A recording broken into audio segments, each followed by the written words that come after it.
Hi everybody, my name's Sandy Beach and I'm an alcoholic. How you all doing? This has been a wonderful week. It's really a great life and I'm most grateful for it. What happens to us to make it so great? Now let's not mince any words. The only thing that makes it great is God. There's no non-God way of doing this thing. I mean, there just isn't. And of course, when we're new, we just don't like to hear that. So I'll try to share with you how my sponsor led this former Catholic, if not an atheist, certainly an agnostic. I did not want to hear any of this stuff. You know what I mean? I'll go to the meetings, I'll make the coffee, but don't start talking all that other stuff. And so he's leading me along, and I think eventually I did say the Lord's Prayer after about 2 years. All right, I'll say it, just to make everybody else feel comfortable. But I was having a very hard time understanding the AA God and what it was all about, because nobody seemed to know. You know what I mean? There wasn't anybody explaining it. It seemed like you might have one, and somebody over there had a different one, and this guy had one, and it was very confusing about how you got spiritual in Alcoholics Anonymous. And so he had two things that he did to me. So if you're new, I'll just do these and see if they help you tonight.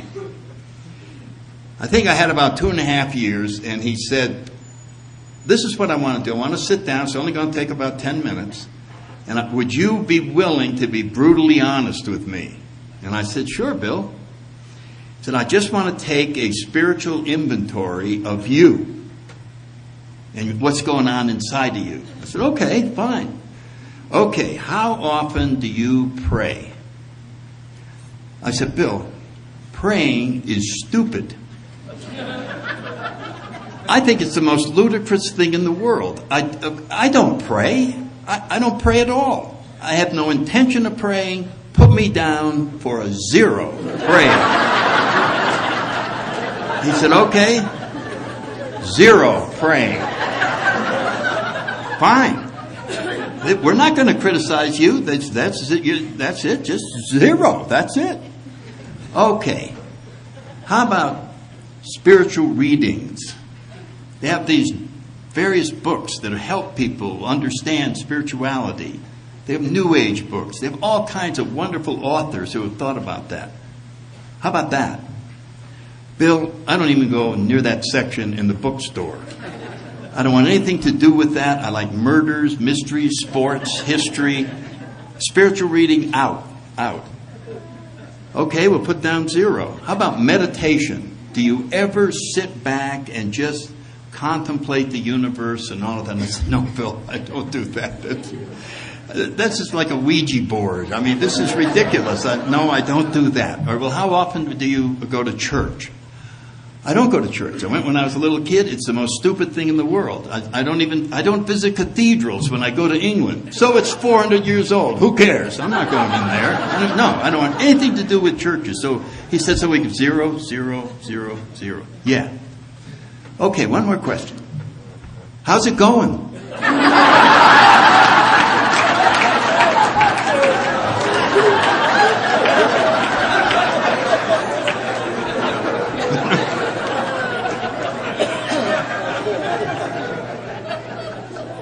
What does it feel like to be inside of you? I said, it's awful in here. It's awful in here.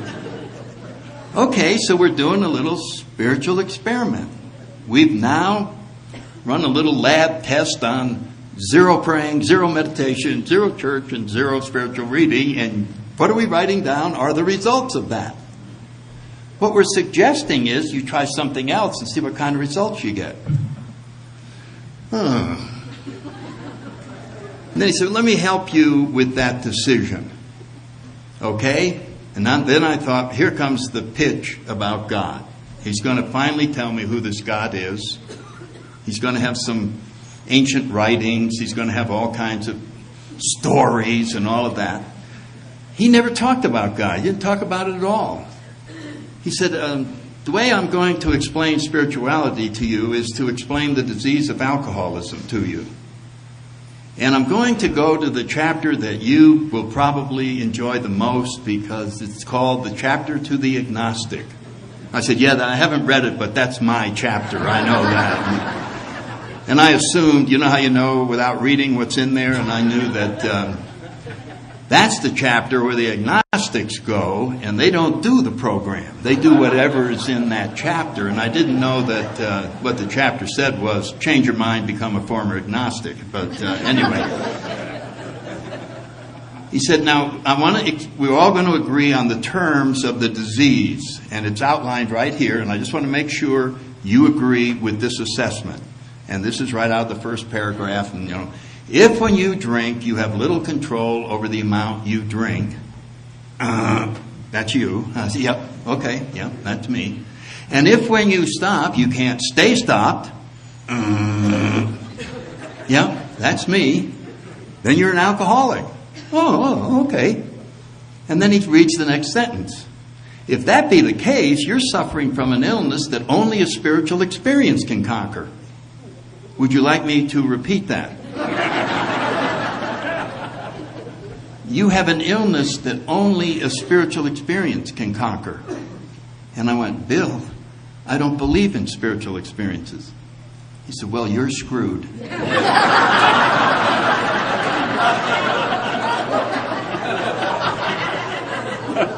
There's no other answer.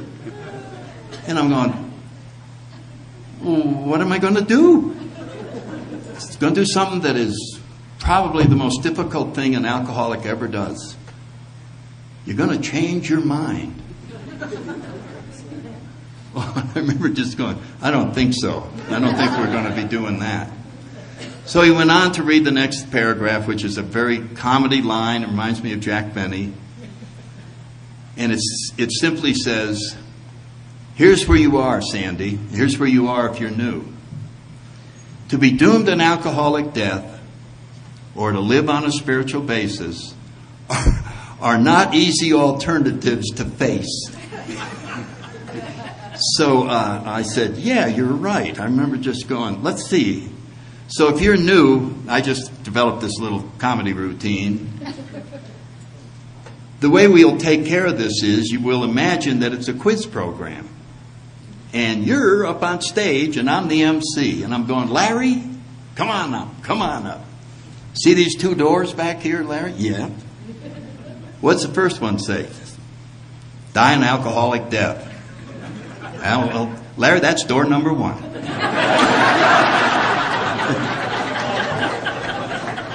What's this other one say? Live on a spiritual basis. Okay, Larry, that's door number 2. Larry, circumstances have placed you so that you have to choose one of those doors. So which one are you going to choose, Larry? And Larry, if you're like all the rest of us, you go like this. Whoa. Whoa.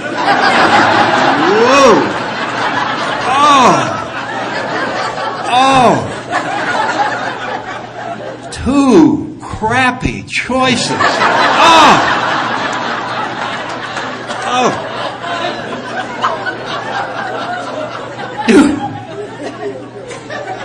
Do I get a phone call? Yes, you get a phone call.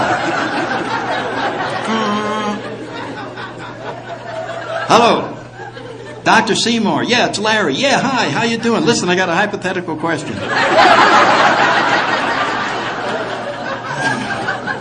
How bad is an alcoholic death?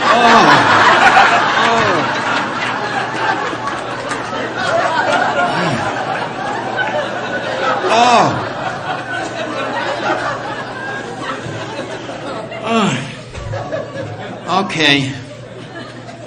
Door number 2. And then we say, congratulations, Larry, you just became spiritual. And you did.